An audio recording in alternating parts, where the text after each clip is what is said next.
Top of the morning, everyone. It is May 26th. Touchstones reading from a child of God and a recovering alcoholic addict with that hot morning coffee. Hey, let's have a moment of silence for those still out there in pain and suffering, please.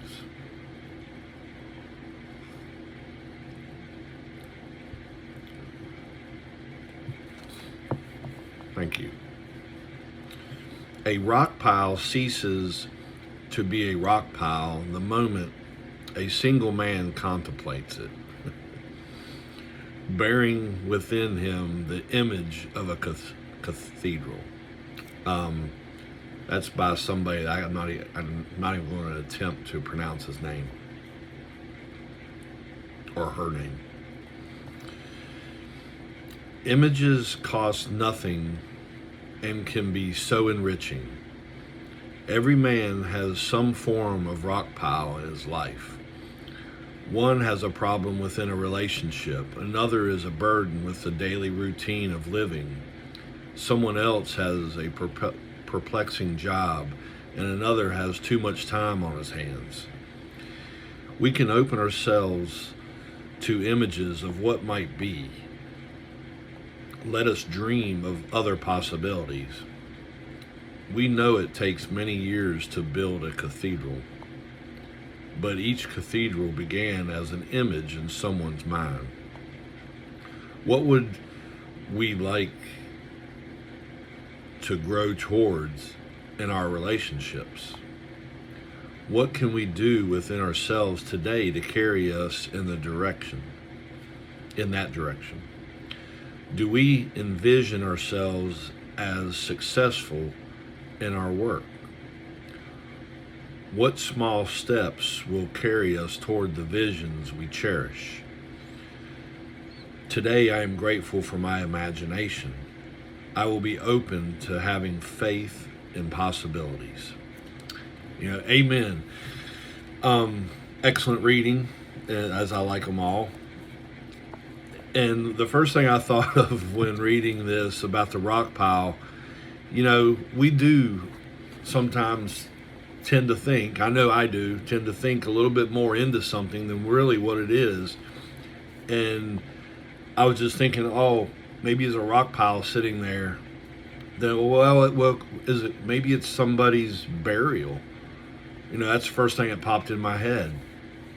I said, then maybe it was just a rock pile waiting to become maybe that wall that they're getting ready to build. Or I guess what the reading said was a cathedral. So, I used to overthink, I guess is what this is saying. And it caused me a lot of stress. I guess stress number one. And then hurt because I thought about it being something and then it was something else, and I got my feelings hurt because I'm thin-skinned. And I'm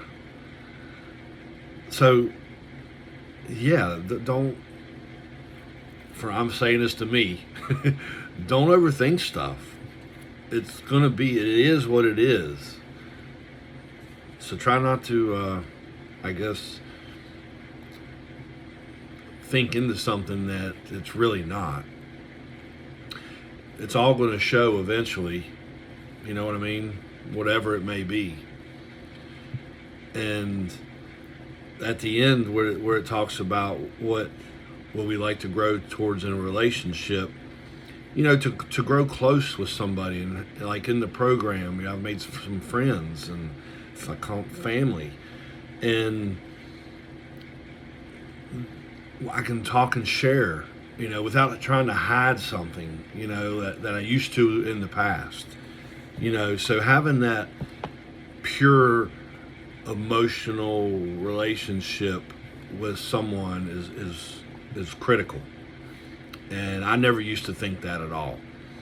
And what can we do within ourselves today to carry us in the direction? Well, just be yourself. I was talking to somebody last night. Just be that light. Just try to be that light every day for somebody that's in the darkness. That's what you can do to carry yourself throughout the day. That's what I try to do. And then, do we envision ourselves as successful in our work? When I was drinking and drugging, I never thought I was very successful in my work at all. And I thought I was decent at what I did, going through the motions. But nowadays, in recovery, I envision myself being very successful. So that's a huge difference. I don't like to brag. I've never been really a bragger or try to pump myself up, but maybe I should more. But what small steps can we carry will carry us toward the visions we cherish? Well, one small step that I started doing was praying to my higher power, whom I call Jesus Christ. That's my first step. The other one is going to meetings, calling my sponsor, showing up. 90% of it's showing up, So just win for today. And if that's just means staying sober, that's a win. Everything else is secondary. But yeah, follow the Lord would be a step, for the very first step. And then I'm talking about for me, and then recovery. Those are my first two. And then everything else is will come, So I love y'all very much. I hope you have a safe and blessed day. Peace.